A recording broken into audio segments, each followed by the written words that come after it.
గౌరవ తెలంగాణ సాధకుడు మాజీ ముఖ్యమంత్రి కేసీఆర్ గారి క్యాంపు కార్యాలయం మీద కాంగ్రెస్ అల్లరి మూకలు చేసినటువంటి దాడికి నిరసనగా ఇవాళ బీఆర్ఎస్ పార్టీ ఆధ్వర్యంలో బంద్కు పిలుపునివ్వడం జరిగింది।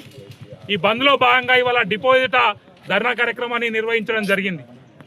ఇవాళ కాంగ్రెస్ పార్టీ నాయకులు వాళ్ళకు ప్రజలు మ్యాండేట్ ఇచ్చినప్పటికీ అప్రజాస్వామికంగా వ్యవహరిస్తూ ఒక గూండాల మాదిరిగా గజ్వేల్ నియోజకవర్గంలో ప్రజలకు ఎక్కడ కూడా వాళ్ళు మంచి చేస్తున్నటువంటి పనులు లేవు, కానీ కేవలం అధికారాన్ని అడ్డుపెట్టుకొని ఇవాళ బీఆర్ఎస్ పార్టీ నాయకుల మీద కక్ష సాధింపు చర్యలు చేపట్టడం, లేకపోతే అందిన కాడికి దోచుకోవడం, అడ్డుకుంటే బెదిరించడం, ప్రశ్నిస్తే బెదిరించడం, ఇట్లాంటి ఒక మూర్ఖపు ధోరణిలో కాంగ్రెస్ పార్టీ నాయకులు వ్యవహరిస్తూ ఉన్నారు।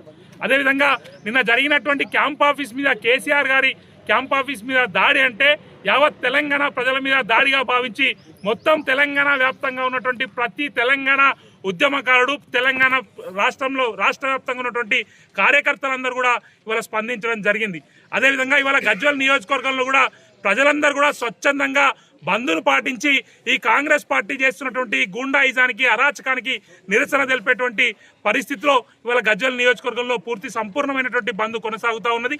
అదేవిధంగా ఇప్పటికైనా కాంగ్రెస్ పార్టీ నాయకులకు మేము ఒక సూటి ప్రశ్న వేస్తూ ఉన్నాం।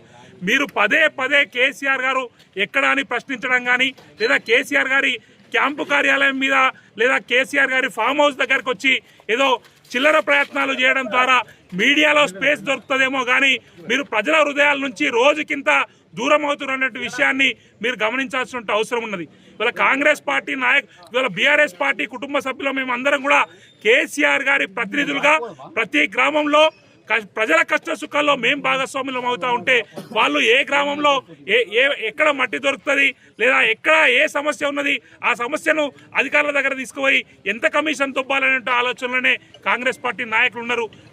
మీరు ఎప్పుడు కూడా ప్రజలకు దూరంగా ఉన్నారు కనుకనే మిమ్మల్ని ఎప్పుడు కూడా ప్రజలు ఆదరించలేదు।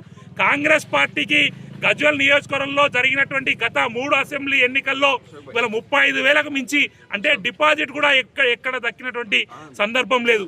అదేవిధంగా జరిగిన ఏ ఎన్నికైనా, అది గ్రామ పంచాయతీ ఎన్నికైనా, మున్సిపాలిటీ ఎన్నికైనా, ఏ ఎన్నికైనా ప్రజలు బీఆర్ఎస్ పార్టీని ఆదరిస్తున్నారనే ప్రజల గుండెల్లో కేసీఆర్ గారు ఉన్నారంటే వాస్తవాన్ని మీరు